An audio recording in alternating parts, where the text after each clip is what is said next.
Hello students. तो हम लोग अभी केमिस्ट्री का फर्स्ट चैप्टर तो फिनिश कर चुके हैं और हम लोग क्या कर रहे थे, क्वेश्चन डिस्कस कर रहे थे जो हम लोग क्वेश्चन 7 तक डिस्कस कर चुके हैं। आई होप कि आप लोग को अच्छे से समझ में आया होगा और आपको बैलेंसिंग क्लियर हो गई होगी। आई होप इतना सारा क्वेश्चन हम लोग किए बैलेंसिंग पे, तो बैलेंसिंग हो सकता है आपकी क्लियर हो गई होगी। तो चलिए बच्चों, आज हम लोग क्वेश्चन नंबर 8 को डिस्कस करेंगे। क्वेश्चन नंबर 8 है बच्चों हमारा, क्वेश्चन नंबर 8 है हमारा, right the balanced chemical equation for the following and identify the types of reaction. मतलब कि हमको क्या करना है, केमिकल इक्वेशन जो दिया हुआ है उसको बैलेंस्ड करना है, ठीक है, पहला। और दूसरा उसमें कह रहा है कि बताना है कि कौन सा रिएक्शन है, टाइप्स ऑफ रिएक्शन। मैंने आपको कहा था कि इस चैप्टर का दो ही बहुत ज्यादा इंपॉर्टेंट है। एक इंपॉर्टेंट है बच्चों बैलेंसिंग ऑफ केमिकल इक्वेशन और दूसरा इंपॉर्टेंट है टाइप्स ऑफ केमिकल इक्वेशन। तो यहाँ पर कुछ इक्वेशंस दिए हुए हैं हमको, उसको हम लोग को क्या करना है, पहले बैलेंस्ड करना है, उसके बाद हम लोग को बताना है कि ये कौन सा रिएक्शन है, कॉम्बिनेशन है, डिकम्पोजिशन है, डबल डिस्प्लेसमेंट है, क्या हो रहा है इसमें रिएक्शन में, उसके बाद हमको बताना है। तो बच्चों क्वेश्चन नंबर 8 के ए में हमको कह रहा है, क्वेश्चन नंबर 8 के ए में क्या कह रहा है बच्चों, potassium bromide aqueous, potassium bromide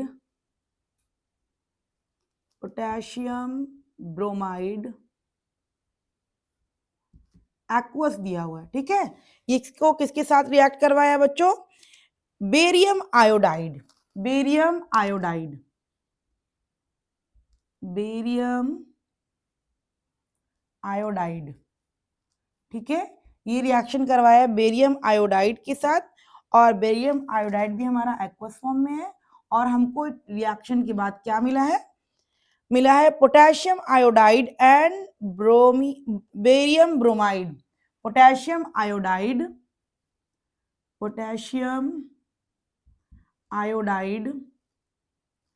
and ये मेरा एक्वस है ये भी, एंड बेरियम ब्रोमाइड,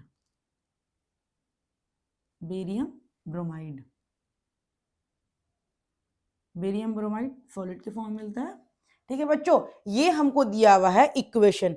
अब कह क्या रहा है किसमें कि इसका पहले इस इक्वेशन को आप पहले बैलेंस्ड करिए, उसके बाद आपको बताना ये है कि ये इक्वेशन जो हमको दिया हुआ है ये कौन सा रिएक्शन है। बहुत तरह का रिएक्शन पढ़े हम, तो चलो बच्चों हम लोग देखते हैं। तो पोटेशियम ब्रोमाइड का फॉर्मूला, पोटेशियम का के, ब्रोमाइड का Br, ठीक है। ब्रोमीन की वैलेंसी 1, पोटेशियम की वैलेंसी 1, तो क्या होगी, कैंसिल हो जाएगी, हमारा क्या हो जाएगा KBr। किसके साथ रिएक्ट किया है बच्चों, KBr हमारा क्या है, एक्वस फॉर्म में। ये किसके साथ रिएक्ट किया है, बेरियम आयोडाइड। बेरियम आयोडाइड जो होता है बच्चों, बेरियम हो जाता है हमारा Ba और आयोडाइड होता है I। बेरियम की वैलेंसी 2, आयोडीन की वैलेंसी 1 होती है, ठीक है। वैलेंसी तो एटलीस्ट आप लोग को याद होना चाहिए।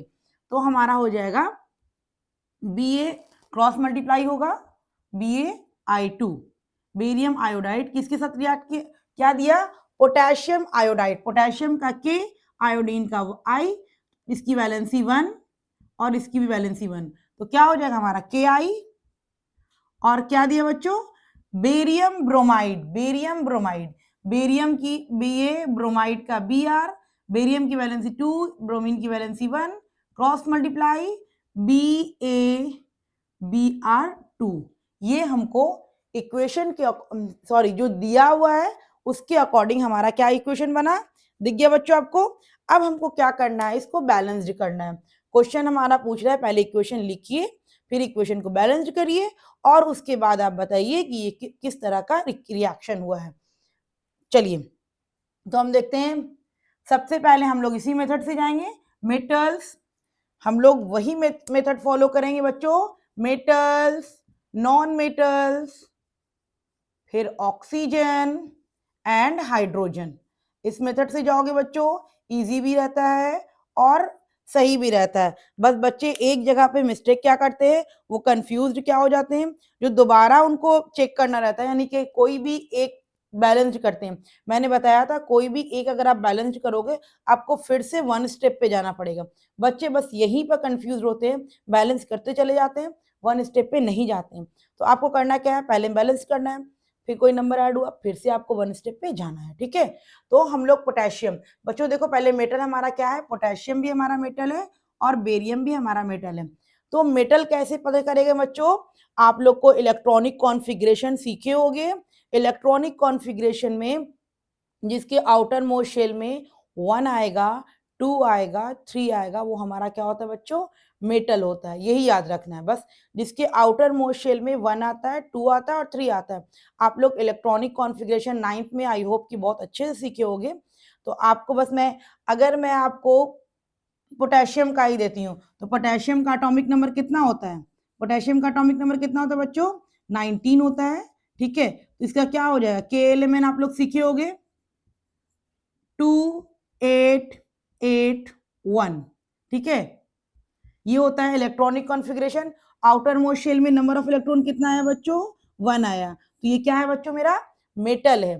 तो आपको इस तरीके से मेटल और नॉन मेटल के बारे में भी जानना है, क्योंकि ये इक्वेशन को बैलेंस करने के लिए मेटल जानना है पहले कि मेटल कौन सा है, फिर आपको नॉन मेटल जानना है कि नॉन मेटल कौन सा है। तो उसके लिए बच्चों आपको क्या करना पड़ेगा, पहले तो पता करने पड़ेगा मेटल कौन सा है। तो मेटल पता करने के लिए आपको सिंपल क्या करना है बच्चों, इलेक्ट्रॉनिक कॉन्फ़िगरेशन लिखना है। इलेक्ट्रॉनिक कॉन्फ़िगरेशन में जिसके आउटर मोस्ट शेल में यानी कि लास्ट शेल में, जो भी उसका लास्ट शेल होगा उसमें 1 आएगा, 2 आएगा और 3 आएगा, तो वो हमारा मेटल है। उसके बाद जो आता है बच्चों वो हमारा क्या होता है, नॉन मेटल होता है। ठीक है, तो हम लोग क्या करें, पोटेशियम के कितना आया, 1 आया, तो ये हमारा मेटल है। अब देखो यहाँ पर भी एक पोटेशियम बच्चों, यहाँ पर भी कितना पोटेशियम, 1 पोटेशियम। ठीक है, यहाँ पर भी कितना है, एक पोटेशियम है और यहाँ पर भी एक है, यानी कि पोटेशियम मेरा बैलेंस्ड है। अब हम जाते हैं बेरियम पे, देखो यहाँ भी एक बेरियम, यहाँ भी एक बेरियम, बेरियम मेरा बैलेंस्ड है। उसके बाद हम जाते हैं नॉन मेटल पे, नॉन मेटल में हमारा ब्रोमीन है और आयोडीन है। तो हम क्या करते हैं, ठीक है, तो पहले हम किसको बैलेंस करते हैं, हम आयोडीन को बैलेंस करते हैं। यहाँ पर 2 है, यहाँ पर 1 है, इसको हम यहाँ पर 2 लगाएंगे तो 2 बैलेंस्ड हो गया। ठीक है, मैंने आपको कहा था कभी भी एक भी नंबर उसमें ऐड होगा फिर से हम फर्स्ट स्टेप में चले जाएंगे। तो मैंने आयोडीन को जैसे ही बैलेंस किया तो फिर से हम चेक करेंगे क्या, मेटल को, मेटल पे जाएंगे। अभी भी देखो बच्चों पोटेशियम, पोटेशियम यहाँ 2 हो गया तो यहाँ आप 2 लगा दो। ठीक है, उसके बाद आप जाओ बच्चों के बेरियम चेक करो, तो बेरियम तो अभी मेरा 1 ही है, बेरियम में कोई चेंजिंग नहीं आई, तो मेरा मेटल बैलेंस हो गया। नॉन मेटल में आयोडीन बैलेंस हो गया। अब हम क्या करेंगे, बेरियम को बैलेंस करेंगे। बच्चों देखो यहाँ पर भी 2 बेरियम और यहाँ पर भी 2 बेरियम, यानी कि ये इक्वेशन मेरा बैलेंस्ड हो गया। तो मैंने एक काम कर लिया। अब दूसरा बोला है टाइप्स ऑफ केमिकल रिएक्शन। देखो बच्चों 2 रिएक्शन मिलकर के 2 प्रोडक्ट दिया है, क्या हुआ है इसमें, इसमें क्या हुआ है बच्चों, देखो अभी बेरियम जो है आयोडीन के साथ है। ठीक है, आयोडीन क्या हुआ, ये आया है यहाँ इस रिएक्शन में और इसको क्या किया है, बाहर किया है, बाहर किया है ना, लेकिन क्या हुआ है, ये बाहर गया तो ये इसके साथ चला गया और आयोडीन इसके साथ आ गया, तो इसमें क्या हुआ, सिर्फ आयंस का एक्सचेंज हुआ। आयंस का एक्सचेंज दिख रहा है बच्चों, अभी बेरियम जो है पोटेशियम के साथ है, लेकिन रिएक्शन के बाद बेरियम जो है, सॉरी, अभी ब्रोमीन जो है पोटेशियम के साथ है, लेकिन रिएक्शन के बाद ब्रोमीन जो है ये बेरियम के साथ आ गया। और रिएक्शन से पहले आयोडीन जो है बेरियम के साथ है, रिएक्शन के बाद आयोडीन जो है पोटेशियम के साथ आ गया, यानी कि सिर्फ आयंस का एक्सचेंज हुआ है। आयंस का जब सिर्फ एक्सचेंज होता है, यानी कि पार्टनर का जब एक्सचेंज होता है, तो इसको हम लोग कहते हैं डबल डिस्प्लेसमेंट रिएक्शन। तो ये हमारा क्या है, डबल डिस्प्लेसमेंट रिएक्शन। ठीक है बच्चों, तो हम लोग को इसमें क्या क्वेश्चन में कह रहा था कि पहले रिएक्शन लिखिए, फिर बैलेंस करिए और उसके बाद बताइए कौन सा रिएक्शन है। तो मैंने सब काम कर लिया। अब बच्चों हम लोग इसका सेकेंड क्वेश्चन देखेंगे, इसका बी नंबर क्वेश्चन देखेंगे कि हमारा बी में क्या कहता है। ठीक है बच्चों,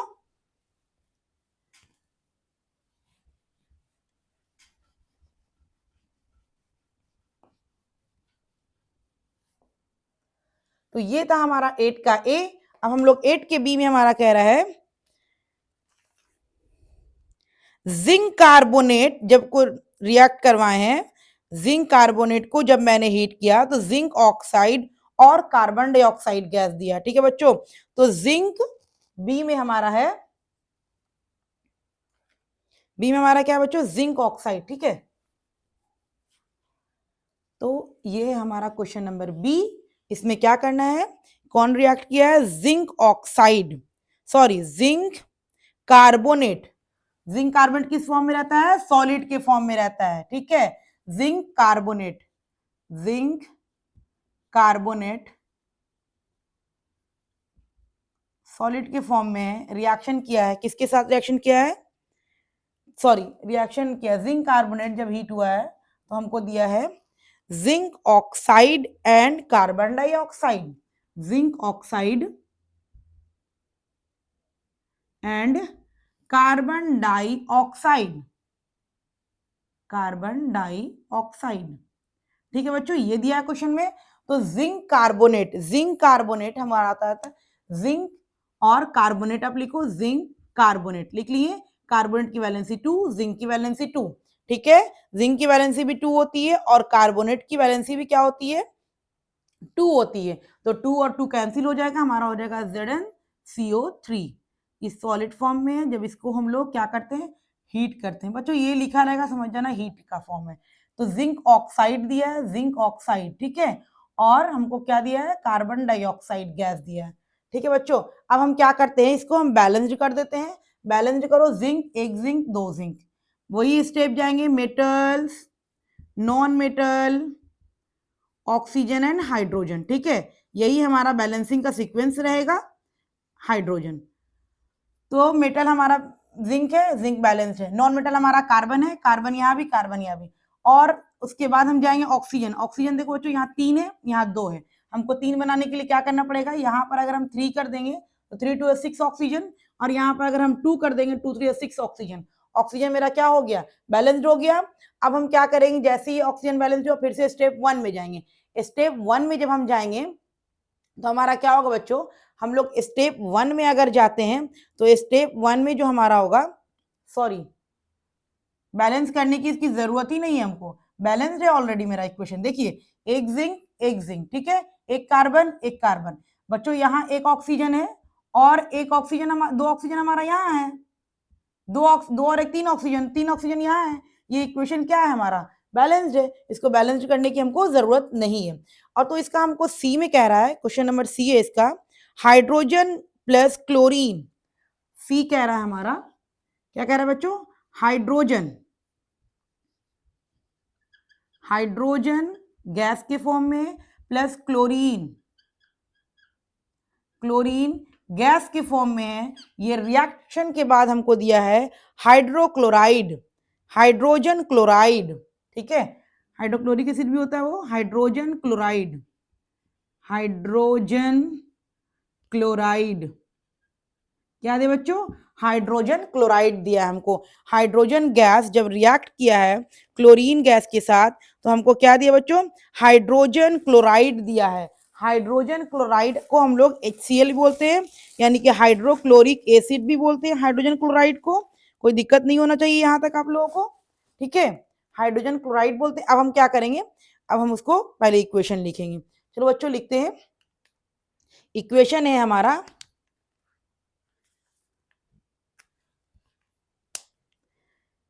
हाइड्रोजन गैस के लिए H2, ठीक है, और क्लोरीन के लिए Cl2 गैस के फॉर्म में है। हमको क्या दिया है, HCl, HCl को हाइड्रोक्लोरिक एसिड बोलते हैं। तो अब क्या करेंगे बच्चों, इसको हम लोग क्या करना है, पहले सेकंड स्टेप, और हम लोग करना है बैलेंस्ड। पहले बैलेंस्ड कर लो। देखो यहाँ पर 2 हाइड्रोजन 2 क्लोरीन, सॉरी पहले हाइड्रोजन को, पहले क्लोरीन को बैलेंस करते हैं। 2 क्लोरीन है, यहाँ 1 क्लोरीन है, 2 क्लोरीन की है, बैलेंस्ड हो गया। यहाँ पर भी हाइड्रोजन 2 क्लोरीन 2, यानी कि इक्वेशन क्या हुआ हमारा, बैलेंस्ड हो गया। ठीक है, अब हम क्या देख करना है, हमको इक्वेशन बताना है कि कौन सा रिएक्शन है। तो मैंने आपको बताया था कि 2 या 2 से ज्यादा रिएक्टेंट मिल करके अगर सिंगल प्रोडक्ट देता है तो उसको हम लोग कॉम्बिनेशन कहते हैं। 2 या 2 से ज्यादा रिएक्टेंट मिल करके सिंगल प्रोडक्ट देता है तो उसको कॉम्बिनेशन कहते हैं। और सिंगल प्रोडक्ट टूट करके डिफरेंट डिफरेंट में जाता है, जैसे मैंने इसको इस इक्वेशन में नहीं बताया कि कौन सा रिएक्शन है। बच्चों देखो ये सिंगल रिएक्टेंट, को जब हम हीट किए तो ये डिफरेंट प्रोडक्ट दे रहा है, डिफरेंट प्रोडक्ट दे रहा है ना। तो ऐसा हम लोग कौन सा रिएक्शन पढ़े हैं, डिकम्पोजिशन रिएक्शन पढ़े हैं, कि डिकम्पोजिशन रिएक्शन जो होता है हमारा वो क्या होता है कि हम लोग सिंगल रिएक्टेंट को जब हीट करेंगे या लाइट देंगे या एनर्जी देंगे तो वो डिफरेंट प्रोडक्ट देगा, यानी सिंगल रिएक्टेंट टूट के डिफरेंट प्रोडक्ट दे रहा है, तो वो हमारा कहलाता है डिकम्पोजिशन रिएक्शन। क्या कहलाता है बच्चों, डिकम्पोजिशन रिएक्शन। ठीक है, और दूसरी बात ये है कि यहां पर हम लोग हीट दे रहे हैं, इसलिए इसको हम लोग थर्मल डिकम्पोजिशन भी कह सकते हैं। ठीक है, थर्मल, थर्मल मतलब हीट होता है, अगर हीट के जरिए उसको हम लोग तोड़े हैं तो उसको हम लोग थर्मल डिकम्पोजिशन भी कहते हैं। ठीक है, अगर मान लिया कि ऑप्शन में सिर्फ डिकम्पोजिशन नहीं दिया हुआ है, थर्मल डिकम्पोजिशन के नाम से दिया हुआ है, तो आप उसको थर्मल डिकम्पोजिशन लगाओगे। क्यों, थर्मल मतलब हीट होता है, यानी कि हीट के जरिए उसको ब्रेक किया गया। क्लियर है पॉइंट। अब यहां पर हमारा क्या हो जाएगा बच्चों, कॉम्बिनेशन रिएक्शन।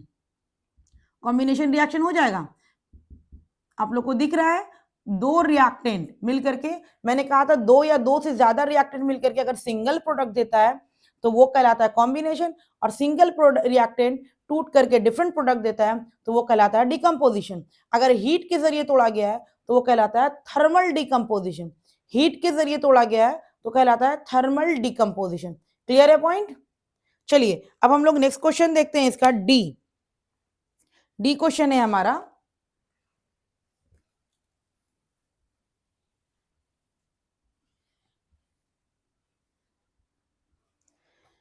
इसका जो डी है बच्चों हमारा वो क्या कह रहा है, डी में हमको कह रहा है magnesium react with hydrochloric acid. D में, ठीक है, डी में कह रहा है मैग्नीशियम रिएक्ट विथ, मैग्नीशियम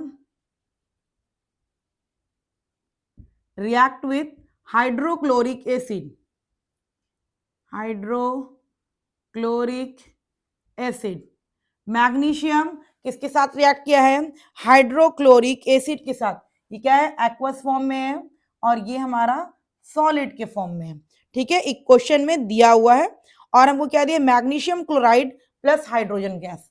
हमको क्या दिया है, मैग्नीशियम क्लोराइड, मैग्नीशियम क्लोराइड और हाइड्रोजन गैस, हाइड्रोजन गैस के फॉर्म में, और मैग्नीशियम क्लोराइड एक्वस की फॉर्म में। ये क्वेश्चन में दिया हुआ। ठीक है बच्चों, अब इसका हम पहले इक्वेशन लिखेंगे, उसके बाद इसको हम बैलेंस करेंगे। मैग्नीशियम का क्या होता है, Mg, और हाइड्रोक्लोरिक एसिड का होता है बच्चों HCl, और मैग्नीशियम क्लोराइड क्या हो जाएगा, magnesium chloride, magnesium chloride, magnesium की वैलेंसी 2 और क्लोरीन की वैलेंसी 1, तो क्या हो जाएगा MgCl2 और हाइड्रोजन गैस H2। अब क्या करेंगे बच्चों, हम लोग इक्वेशन तो लिख लिए, अब करना क्या है, बैलेंस्ड करना है। बैलेंस करने के लिए देखो बच्चों, सबसे पहले मेटल जाएंगे, मेटल हमारा मैग्नीशियम, मैग्नीशियम बैलेंस्ड है मेटल। अब हम जाएंगे किस पे, नॉन मेटल पे। नॉन मेटल पे जाएंगे बच्चों तो क्लोरीन है, तो क्लोरीन बच्चों देखो यहाँ 2 है, यहाँ 1 क्लोरीन है, हम यहाँ 2 कर देंगे तो क्लोरीन हमारा क्या हो बच्चों, बैलेंस्ड हो गया। फिर से हम मेटल जाके चेक करेंगे, मेटल अभी भी मेरा क्या है, बैलेंस्ड है, मेटल में कोई चेंजिंग नहीं आई है, नॉन मेटल बैलेंस्ड हो गया। अब जाएंगे हम हाइड्रोजन पे। ठीक है, ऑक्सीजन पे हमारा सीक्वेंस है, लेकिन यहाँ पर ऑक्सीजन प्रेजेंट नहीं है, तो हम लोग जाएंगे इस पे, हाइड्रोजन पे जाएंगे। तो हाइड्रोजन पे हम लोग क्या बच्चों, ये देखो यहाँ भी 2 हाइड्रोजन और यहाँ भी 2 हाइड्रोजन, यानी कि इक्वेशन क्या हुआ हमारा, बैलेंस्ड हो गया। अब हमको क्या करना है, बताना है कि ये कौन सा रिएक्शन है। तो बच्चों देखो कौन सा रिएक्शन है, यहाँ है HCl और ये है मैग्नीशियम। रिएक्शन के बाद क्या हुआ है, हाइड्रोजन बाहर हो गया है और हाइड्रोजन बाहर हो गया है और वहां पर मैग्नीशियम अपना जगह बनाया है। आई होप कि आप लोग को रिएक्टिविटी सीरीज याद हो गई होगी। तो रिएक्टिविटी सीरीज जब बच्चों देखोगे तो उसमें देखना कि magnesium is more reactive than hydrogen, magnesium is more reactive than, Kedarnath का माली आलू जरा फीका पकाता है, हाइड्रोजन नीचे आ रहा है और ऊपर में केदारनाथ का माली मैग्नीशियम। ठीक है बच्चों, तो मैग्नीशियम पहले आया, हाइड्रोजन बाद में आया, इसका मतलब कि magnesium is more reactive than hydrogen. तो मैग्नीशियम क्या किया, रिएक्शन में से हाइड्रोजन को बाहर कर दिया और खुद वहां पर जगह बना लिया। तो इस रिएक्शन को हम लोग कहते हैं बच्चों डिस्प्लेसमेंट रिएक्शन। मैं एक एक क्वेश्चन आपको बता रही हूं और बिल्कुल भी डीपली बता रही हूं, ताकि क्वेश्चन सॉल्व करते हुए भी कुछ टॉपिक अगर स्किप हो गई होगी माइंड में तो वो भी क्लियर हो जाएगी। क्लियर है पॉइंट? तो ये था हमारा क्वेश्चन नंबर 8 बच्चों, जो मैंने आसानी से डिस्कस कर लिया। अब हम लोग क्या करेंगे, क्वेश्चन नंबर 9 को डिस्कस करेंगे।